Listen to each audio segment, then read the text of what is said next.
Okay, we are live streaming. It is 10:31. It looks like we've got a quorum, and I will call this meeting to order.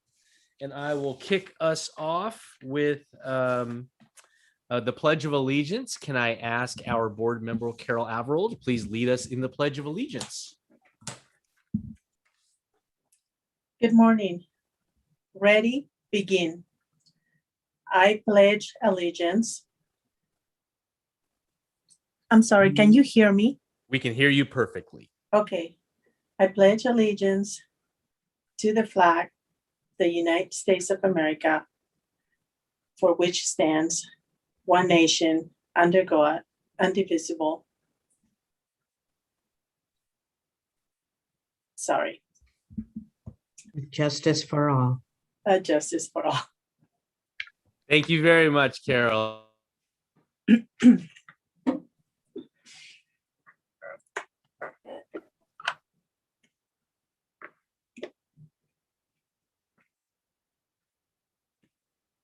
Brielle, can we have a roll call, please? Brielle, Yes. are you with us? There I you am go. here. Okay, Chair Liano, Here. Vice Chair Shevlin, Here. Director Andrade Stadler, Here. Director Averill, Here. Director Boyer, Here. Director Cortez. Okay, Director DeFrank. Okay, Director Finley, let me know that she's running late. And then do we have Director Morales? Brielle, I just saw a chat that Patty Cortez indicated that she is in fact here. Is she in the attendees, perhaps? Oh, Benita DeFrank and Patty Cortez are Okay, both on let the me attendees. move. If I we could actually- port them over, and it looks, and I also see Maria Morales, if she can be ported over as well. So it looks like we've got 3 of our board members who were not verbally responsive, that they are here, and apologize reporting you over now. Looks like we have a quorum. Now's the time for public comment. Under the governor's order related to COVID-19, this meeting is being conducted by Zoom. Instructions on giving public comment were provided on the agenda and on our website. You can use either written submission or the raise hand function for Zoom. Brielle, do we have any live public comment for items not listed on the agenda?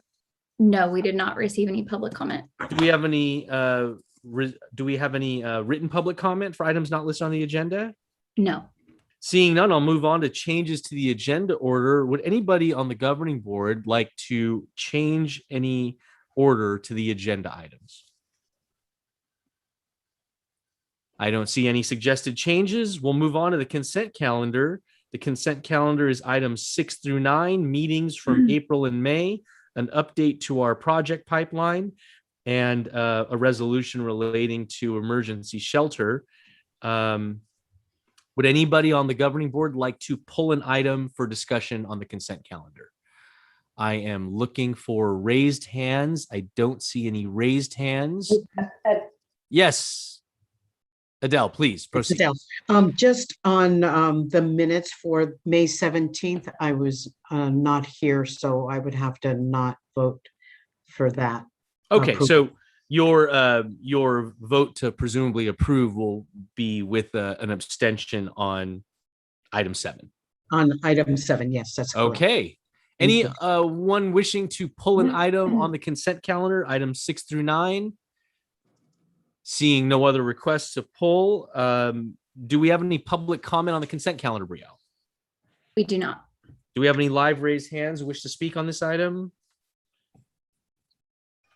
No live raised hands. I'll bring it back to the board. Is there any discussion, or is there a motion? Motion to approve. I have a motion to approve from Shevlin. Is there a second? Second, Second. Andrade Stadler. I have a second from Andrade Stadler. Is there any discussion before we vote? I see no requests to speak. Can we have a roll call vote, please? Chair Liano, Yes. Vice Chair Shevlin. Yes. Okay, Director Andrade Stadler. Yes, with the abstention on 17. Yes. Director Averill, Yes. Director Boyer, Yes. Director Cortez, Yes. Director DeFrank. Yes. Okay, just double checking. I don't think Director Finley joined us yet. And then Director Morales. Yeah. Okay. Okay, consent calendar passes. Thank you, everybody. We'll move right along to action items. Agenda item number 10, strategic planning priorities, page number 17 in your agenda packet. Brielle, please. Okay, great. Thank you all for being part of the strategic planning process. And the recommended action here is to adopt a resolution adopting 8 strategic priorities and directing staff to develop an implementation plan and initiate work on near-term priorities. So I will be presenting on this item, and then our consultant team is also here and able to answer any additional questions. Okay, so I'm going to start off with a summary. So over a period of 4 weeks in April and May, the consultant team, which consists of BAE Urban Economics, Sablon and Associates, and the Future Organization, presented on 4 components of the strategic plan, which included the housing needs assessment that was specific to the San Gabriel Valley, on the member and stakeholder input they received from their member survey and the interviews they did with stakeholders, on best practices for other housing trusts and funding sources, and then also fundraising specific to housing trusts. So the team conducted a best practice review, which was based on 5 housing trusts. 4 of them were in California, and the 5th one, Arch, is in Washington.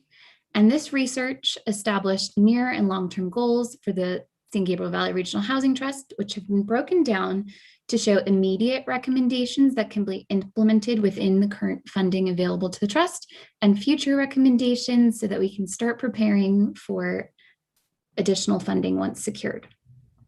So I'm going to give an overview of the priorities and the split between near and long-term, and then go in depth into each of these recommendations. So the near-term strategic priorities involve developing a 501c3 entity, exploring co-lending and bond revenue fee sharing, collaborating with a nonprofit as a fiscal sponsor, and increasing leveraging for the local housing trust fund program. And then the longer term strategic priorities include establishing a revolving loan fund, establishing a first-time homebuyer program, and hiring in-house fundraising staff part-time. So I'm going to go through each of these in more detail. Okay, so for our first strategic priority, develop a 501c3 entity and hire a consultant to pursue corporate giving. All of the research backed that establishing a 501c3 entity was what BAE called deterministic for moving forward. So establishing a 501c3 entity will enable the trust to pursue contributions from donors and investors that do not give to government entities. In terms of structure, the nonprofit would be a legally separate entity from the JPA, but could share the board of directors and staff. So it would not be too much of a heavy lift. The 501c3 status also has the added benefit of allowing the trust to provide grants for eligible activities, which would be determined at a later date by the board of directors. And there is an example of this structure. So one of the housing trusts that was researched was Heart of San Mateo County. And that housing trust is a hybrid joint powers authority and 501c3. And the executive director of Heart reported that the 501c3 status was effective in attracting donations from private entities. Also, as the Future Organization researched the 28 most similar housing trusts, 27 of them are 501c3s, with the 28th being a 501c4. And hiring a consultant will enable the trust to begin this work within its currently available resources.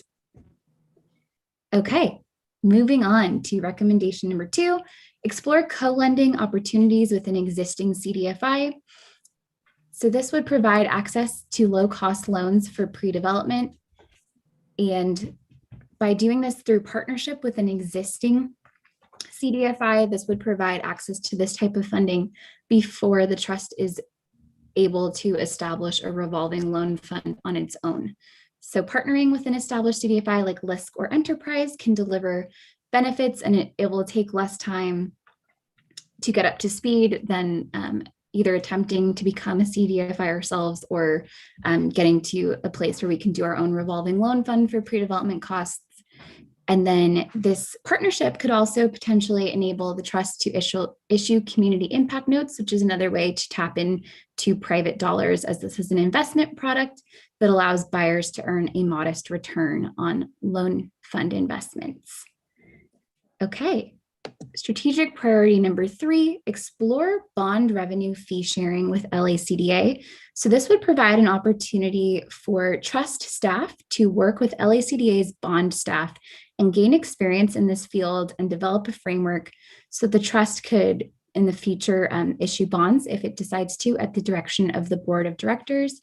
As a joint powers authority, the trust is legislatively able to issue revenue bonds, but this is cost prohibitive at this at this early stage for the housing trust. And so something I wanted to do as we go through these strategic priorities was to also tie this in to the member survey that Sablon and Associates performed. So for recommendations 2 and 3, these directly tie into some of the high priority results from the member survey. So city staff were asked to complete the member survey, and this question asked them to rank importance for financial products and mechanisms. So loan programs, which is what the trust is already working on for funding loans, was number 1, but numbers 2 and 3 are CDFI and bond issuance. So I'm happy to report that recommendations 2 and 3 are responsive to this result from the member survey. All right, and then moving on to strategic priority number 4, collaborate with nonprofits as fiscal sponsor to secure donations. So while the trust is establishing itself as a 501c3, filing the appropriate paperwork and waiting to hear back from the state, partnering with a nonprofit as a fiscal sponsor would enable the trust immediately tap into the benefits of a tax-exempt donation. So an example for accomplishing this goal is a program through community partners. So you can apply to community partners, and as a project with them, you're able to benefit from their tax-exempt nonprofit status and receive foundation grants and other charitable donations. And then this structure provides that administrative support and other components that are already established at community partners. So it really cuts out the learning curve for the housing trust, and then gives us the ability to connect to their resources and guidance and set ourselves up to be a successful 501c3. Okay, recommendation number 5, increase leveraging for the local housing trust fund program, including land match and pass-through city funds. So the trust is eligible to apply for up to $5 million per local housing trust fund application period, provided that there are enough available matching funds to do so. So earlier this year, the trust was awarded $1 million from the LHTF program and provided its own match of $1 million. So in order to meet that $5 million mark, some of the things that the trust can do is leverage city land match and also any additional funding that cities are eligible to use as pass-through funds, such as permanent local housing allocation or PLHA funds. So I thought that this was an important finding from BAE's research. For the sources that the trust is eligible to apply for and receive directly, the trust is applying to and receiving most of those funds, but the next step here is to really maximize those allocations so that the trust is receiving the maximum amount of funds from available resources. Okay, and then the next slide is an example of what maximizing that $5 million local housing trust fund match could lead to. So if the trust is able to meet that $5 million benchmark for the next 3 years, which are the remaining projected years in the LHTF program, and if the per unit investment from the trust was kept to the current average of about $16,000 per unit, that would mean $15 million raised in those 3 years, and this could support the development of 900 units, which I thought was just a really great benchmark and metric for us moving forward. Okay. Recommendation number 6, this brings us into those longer term recommendations. So this would be contingent on the trust receiving additional funding. So number 6 is establish a revolving loan fund for pre-development loans. So projects on the project pipeline are really in need of this kind of first in financing, which is not prioritized in the local housing trust fund program. So this is what helps projects to leverage additional dollars. So they can use this on their tax credit application to show that they have public dollars committed to help leverage other funds. And this type of short-term lending would allow the trust to support more projects as loan proceeds and repayments are realized and then reinvested into new projects. So this next slide shows how if the trust, oops, sorry, I think I hit 2. Here we go. If the trust were to receive a state or federal earmark and allocate, for example, $9 million to their revolving loan program, in the first 3 years, if you've split this evenly and you're investing $3 million in each of those first 3 years, by the time you reach year 4, that first year has repaid their loans, and this is now a self-sustaining program. And then you're also receiving some operational funds, or depending on how you choose to use them, capital funds from the fees from these loans. And this type of funding is needed by developers. So also tying back in to the member survey, the number 1 issue identified by member city staff for loan products was early money for acquisition and pre-development. So this is very responsive to that need. Okay, and then strategic priority number 7, establish a first-time homebuyer program. So a first-time homebuyer program would be attractive to additional member cities. It would help fill a need that's currently not met, could enable the trust to tap into an additional program that it's eligible for but has not applied to or received yet, which is Cal Home. It's a state program for first-time homebuyer programs. And then of the 5 housing trusts that were studied for best practices, 3 of the 5 offer some form of home ownership or affordable and popular with the public, local governments, and small donors. Okay, and then moving on to the 8th one, hire part-time in-house fundraising staff. So dedicated staff will be able to pursue grant opportunities and then develop programs for the trust to provide grants. And the strategic planning team's research showed that of the 598 active foundations in the San Gabriel Valley, as many as 151 of them might be suitable for the trust to outreach to. So this type of staffing could enable the trust to connect with those organizations and pursue private dollars. And then another important distinction here is that success with local foundation private fundraising can be very helpful in attracting larger or national level foundation investment. Okay, so those were the recommendations. And then this next component, which the strategic planning team called saying yes means saying no, is our recommendations that were researched but not recommended, which includes pursuing CDFI status. So a lot of the housing trusts that were researched are CDFI 501c3s. There are no trusts that are all 3, JPA, 501c3, and CDFI. And then also the trust could not pursue CDFI certification as a legal entity. So it would have to form a legally separate corporation, and it can't be government controlled. So it would really be a separate organization that this board would not be overseeing. So this is just not recommended. And then also pursuing individual donors. So the Future organization took a look at the tax receipts, they're called 990s, from lots of different housing trusts. And based on these fundraising records, it really makes sense to focus efforts on that foundational type of giving versus individual donors. Okay, that was a ton of information. This is actually my last slide. I am happy to answer questions. And then if you have any in-depth research-based questions for the strategic planning team, they are also here to answer questions. So Jed, I'll turn it over to you. That's outstanding. That was a really deep presentation, a lot of information. So I'll open it up to the governing board.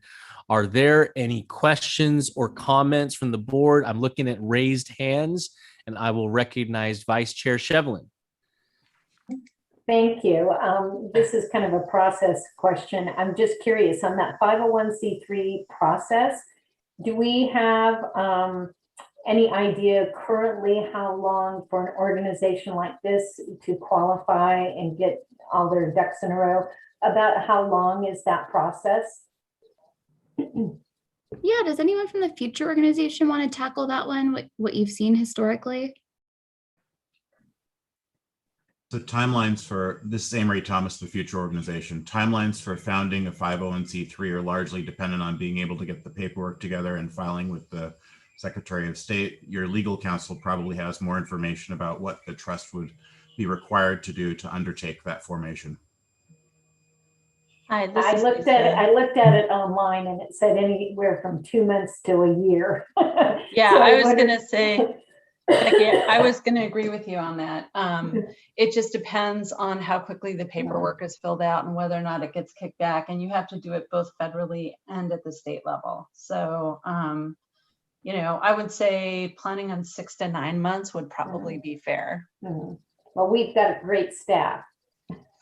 Yeah, and I think that's the point of Uh-huh. getting a fiscal sponsor, which is partnering with a nonprofit that already has a 501c3. That essentially doesn't stop you, because then you have an agreement that the other organization will act as your fiscal sponsor until you get your 501c3. Okay, great. Thank you for that. I also see Mr. Boyer, you have your hand raised, please. Brielle, I was curious, was there any information shared if we form a 501c3, are there restrictions on the funds that come in to the JPA or to the 501c3? I mean, is it as funds come in, they're going to be coming into two different entities. Are there restrictions on what we can do with those when we go to distribute them? I think if I understand the question, some of the funds, like grants that were given to the nonprofit arm, might have their own restrictions based on the grant opportunity. But I'm not sure that I see an issue where this would preclude us from doing any of the lending activities that we're currently pursuing. Lisa, feel free to add anything if you'd like. You're right on target with that. So grants are really restricted by what you proposed in your grant proposal, and then what's ultimately finalized with the grantor to your organization. So it's really program-based and not necessarily, it's not divided by which organization is doing what. It's based on the program that's being funded. Okay, appreciate it. Thanks. Thank you very much. And let's move on. I see the hand of Ms. Andrade Stadler, please. Yes, I just wanted to say this, an outstanding presentation, and I appreciate all the research that staff has done to look into what best practices are and others are doing with a combination of the 501(c)(3) and the JTPA. So, and I do believe that it'll allow us to look at foundations for assistance by becoming that nonprofit status or having that portion of the nonprofit status. And so thank you so much again for doing this. We've come a long way. And especially also identifying somebody to help us with that, that fundraising arm is critical for us. Thank you. Thank you very much. I see Vice Chair Shevlin, you have your hand raised, please. Right, I just had a comment because the PHLA funds were mentioned in Brielle's presentation there. And I just wanted to bring this up because just yesterday I got an email from my city manager designating, or we will have 200,000. And he's asking me if I want that directed to the housing trust.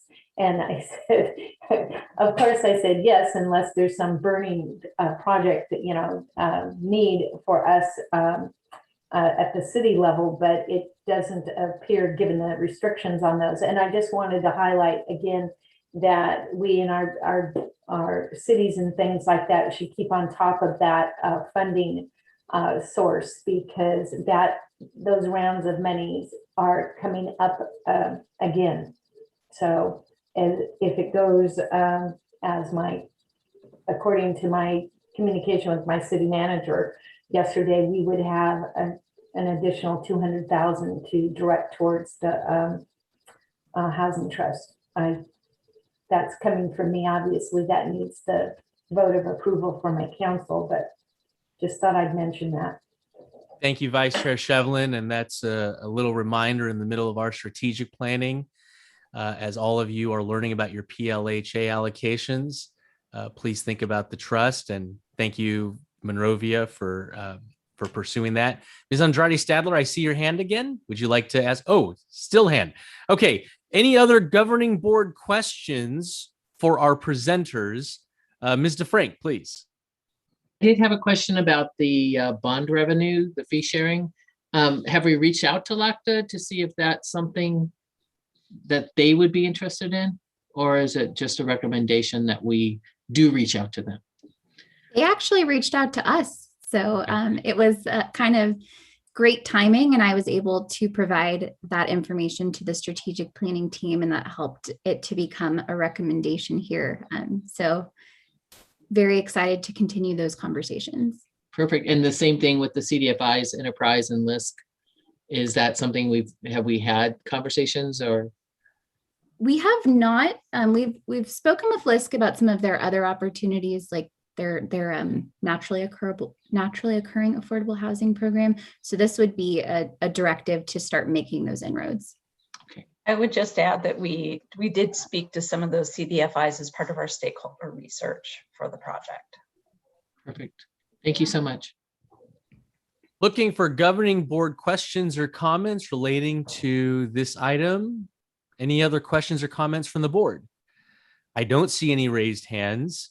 Of course, you're free to just unmute yourself and chime in without raising your hand as well. If I don't see any other hands, I just have a couple of quick ones. And the first thing is, I just want to make sure I understand the recommendation. And I know that this might be splitting hairs, and maybe either somebody from the consulting team or our legal counsel. Oh, I'm sorry. Ms. Cortez, please. I see your hand raised. Sorry, Jed. That's okay. I couldn't remember how to raise my hand. I just have like one quick question. It has to do with the, I think it's the recommendation to create like a first-time home buyer program. Just curious on like the need for that, because I know it came up in probably some of the surveys or outreach that we did. So I just wanted to know, like, is it an overwhelming need in our region, or is it a smaller portion of our region that requested that? I think according to the survey, it scored very high. And then the real motivating driver here is we're at 22 of the potential 31 cities. And this does seem like it might be that holdout piece for some of the cities that have not joined the trust to date. But Lisa, if you have anything else to add, please do. I think that housing affordability is something that we found in a couple areas of our work. Certainly in our housing needs assessment, we found that purchasing a home in the San Gabriel Valley is unaffordable to even moderate income households. So the need is definitely there. We also found in our funding research that that a number of the housing trusts are providing homeowner programs, some small, some medium, none huge, and some have even partnered with banks to provide unique products. So we saw in a couple areas, in addition to our member cities, the member cities of the trust having a high interest. So it came up in 3 different areas of the study. Okay, thank you for that.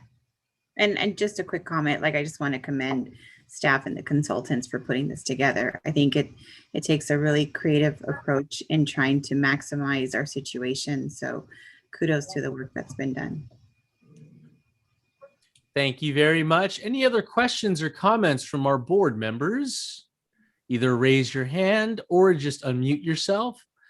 If I don't see anything, I'll just ask a few brief ones. I want to make sure that I understand the recommendation on the 501c3. I totally understand the why. It makes sense that if institutional donors are going to donate money to the Regional Housing Trust, they should at the very minimum receive the same benefit that they giving to any other 501c3, which is the basic tax break. I totally get that. I want to make sure I understand the operationalizing of this. Does this mean that under the filing and creation of a new 501c3, that there is a separate entity underneath the housing trust, or does it contemplate that the Regional Housing Trust itself, governed by this board and managed on a daily basis by our staff, it itself becomes a 501? Or do we create a new sub entity? And I'll throw it to anyone on the consulting or the staff to answer that. I'm happy to jump in. So the 501c3 would be a separate entity, but it would be essentially a pass-through entity for the purposes of the JPA's work. So the JPA would not become a 501c3. It would stay a JPA. Let me give you an example. At the City of Santa Monica, I was the administrator for the Santa Monica Arts Foundation, which was a 501c3 that the Cultural Affairs Division managed. So we utilized that 501c3 when philanthropy and corporate entities wanted to support our GLOW event that we did for 3 years in a row at the beach. And so I think we collected close to $1 million in donations for the last GLOW through the 501c3 because the entities that, not that the city couldn't accept it, because a public entity can accept a donation, but the restriction is on the end of the giver. Right. And so the foundations and the banks, for their particular programs that they have, they've restricted their ability to give to government for whatever reasons they may have. So, so it wasn't a lot of work. It was really just maintaining a separate QuickBooks file and working with a CPA to do the taxes each year. So it wasn't a particularly extensive activity. It was really administrative in nature. Okay. And then I guess that, Lisa, you basically already answered my second follow-up question, which was then that this doesn't necessarily contemplate the necessity for a brand new administrative staff, a brand new institutional operation. It would basically just be a pass-through financial. Absolutely not. It's just a second set of books that you're keeping and a second tax filing that you're doing each year. So kind of, it's mostly administrative. There's a variety of licenses that you have to maintain at the state level and maybe even locally, depending on what your local requirements are. But it does not necessitate any additional staffing. And especially if you're going to share a board, or even, there might be some more staff time dedicated to expanding the board to the extent to which the JPA wants to include more community members, people with expertise in banking or housing, to the extent to which you may decide to go in that direction. That's available to you, but not necessary. Okay. Thank you very much for answering that. And that satisfies all of my inquiries. If there are no other questions or comments, last call for the governing board. I see our executive director. Would you like to answer? Okay, sorry, misunderstood that. I'll throw it to public comment. Do we have any written or in-person public comment on agenda item number 10, Brielle? No written. I do not see any raised hands from attendees. Okay, I'll bring it back to the board. Are there any comments, questions, or is there a motion? It's my understanding that the recommendation from staff is resolution 21-14, adopting the 8 priorities. Is there a question, comment, or a motion from the board? This is Patty Cortez. I'll make a motion to adopt resolution 2414. Thank you very much. I have a motion from Cortez, second from Shevlin, and Brielle. May I please have a roll call vote? Chair Liano. Yes. Vice Chair Shevlin. Yes. Director Andrade Stadler. Yes. Director Averill. Yes. Director Boyer, Yes. Director Cortez, Yes. Director DeFrink, Yes. and Director Morales. Yeah. Okay. Looks like the motion carries. And please let me just take this brief moment to thank all of the consulting team who worked on this. This was a really wonderful presentation with some very immediate concrete steps, and we look forward to undertaking them. Thank you for all of your help. Looks like that completes item number 10. So we're now on to discussion items. Brielle, do we have any update items? We do not. Any staff with any update items? I don't see any. David, do we have a general counsel's report? Chair Liano, I was just going to add that one of the differences for the 501c3 is because the board is being proposed to be the board of the 501c3. You will have to comply with the Brown Act still, unlike community foundations and those types of things where the body is separate from the city councils. So that'll be the one difference between the two. But otherwise, I agree with everything that was said before about it being a separate entity and just having a different set of books. Okay. Thank you very much for that clarification. Anything else to report, David? Nothing else. Thank you. Nothing else. Executive Director? Yes, I'm going to stop screen sharing and Caitlin is going to share her screen. Okay. And this is just a quick update and reminder. I think some of you heard this at the beginning of the meeting, but Jed was an absolute superstar and presented at 2 city council meetings right in a row last night, La Cañada, Flint Ridge, and City of Diamond Bar. And this was part of a great idea that he had to go to every single city that's a member of the trust and those that are still our holdouts, to give an overview of all the great work that's been happening over the past year. And so I wanted to let you all know we've sent an email to every city manager and we included all of you, even though you're on the board. So we didn't want you to be surprised if we're coming to your city council. But I think it's just a great opportunity for everybody on your city council to hear about the work that the trust is doing. And then I also wanted to give you a heads up that while Jed is amazing, he does have his own city council to go to. And so we will need to tap some of you to do the presentations on the nights that conflict with the city of Claremont.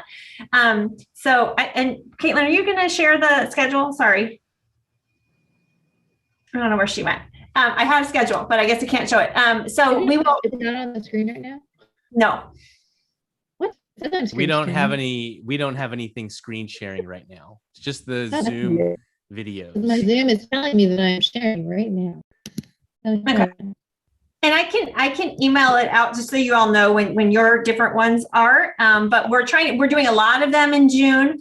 And then there's a few in July and I think one so far in August. But it's just an effort to get to as many of the cities in a short time, right around the 1-year anniversary of our first meeting. And so I don't know, Jed, if you have anything to add about it, but I think it's a really great opportunity. I thought, especially the questions that we got last night from both the cities were excellent. And I was pleased with how receptive they were. So yeah, there's the schedule we have. So we don't have all of them scheduled yet, but that way you can see when your city might be. And if your city isn't on there yet, you can always let me know and we'll coordinate everything. But we have about half of them scheduled. Oh, went away again, Caitlin. Sorry. That was me. I got booted off. Anyway, sorry. So Jed, I don't know if you wanted to add anything to that. I just want to add that for all of you who are able to cover some of these, I really, I think it makes the most sense.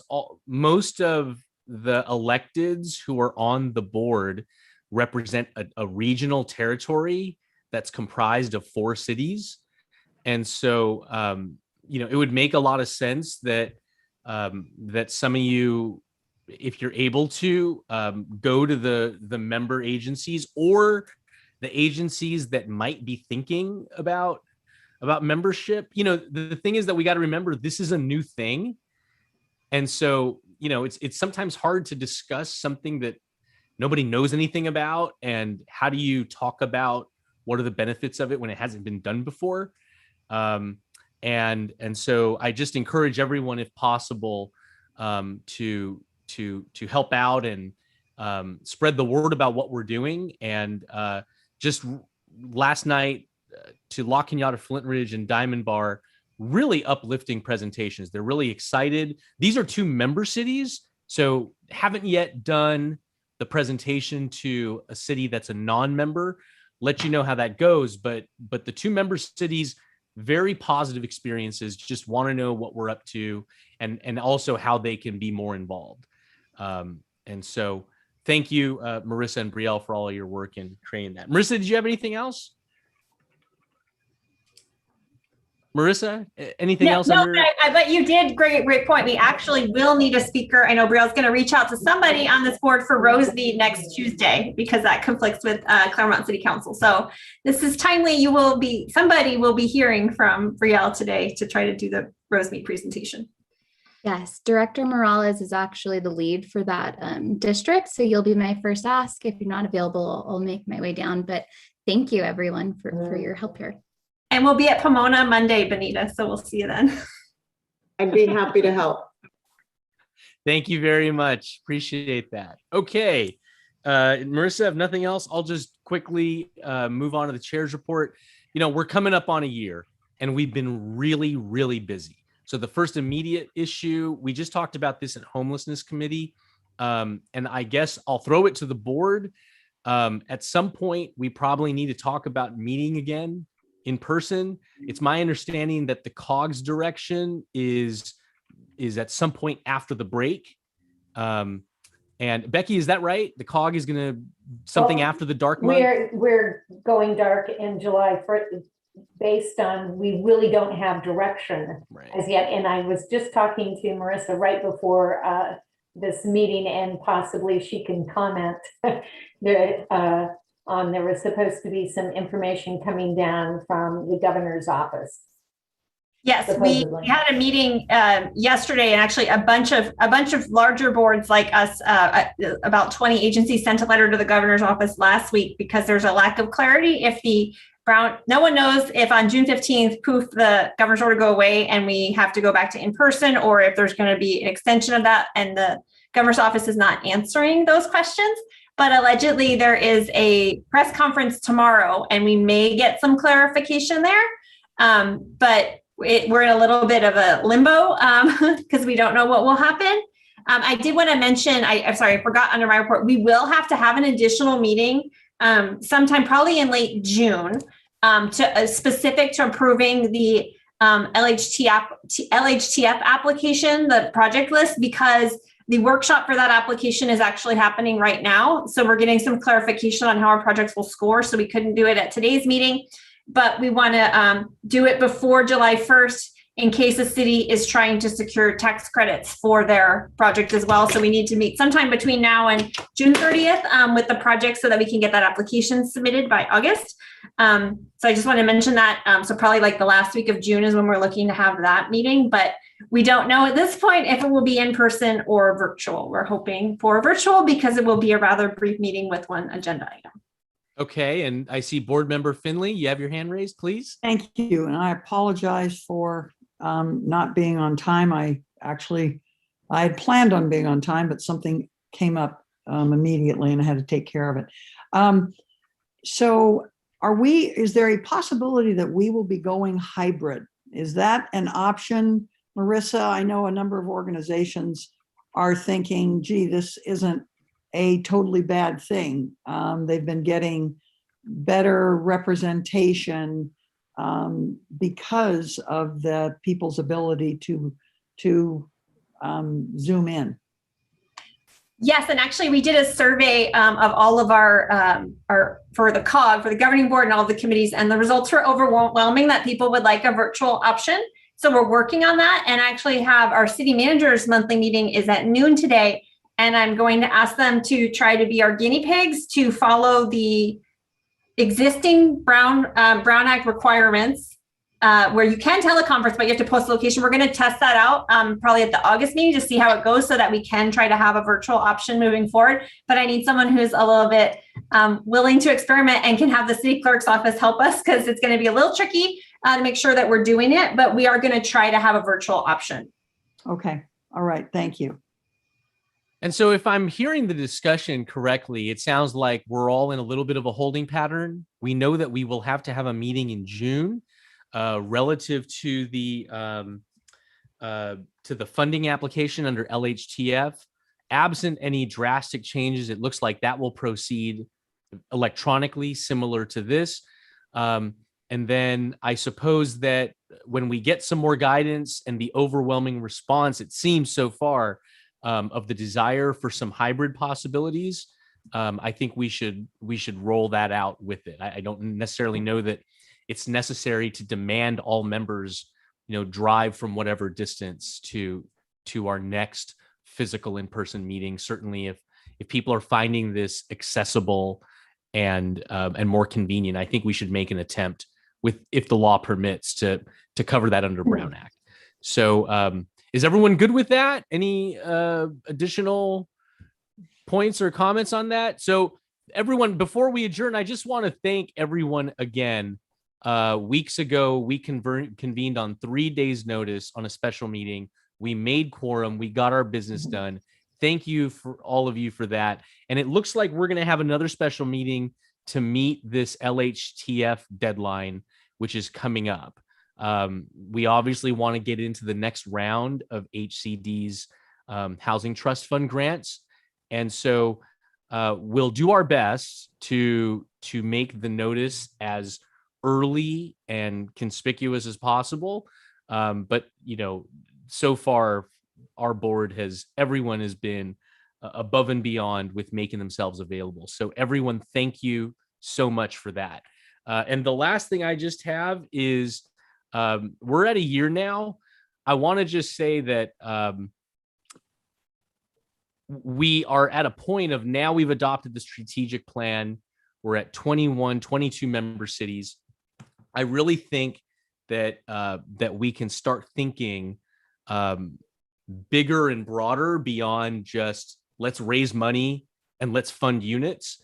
I'm so happy to see that the first-time homebuyer program was on our strategic plan action list, because I really think that we can make our mission about affordable housing about so much more than just let's get funding, let's put it in units. There's so many other unique and interesting possibilities out there.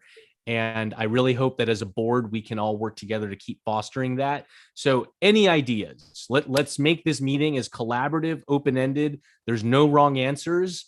Anyone has any ideas that they want to start pushing? Love the idea about the revolving loan fund.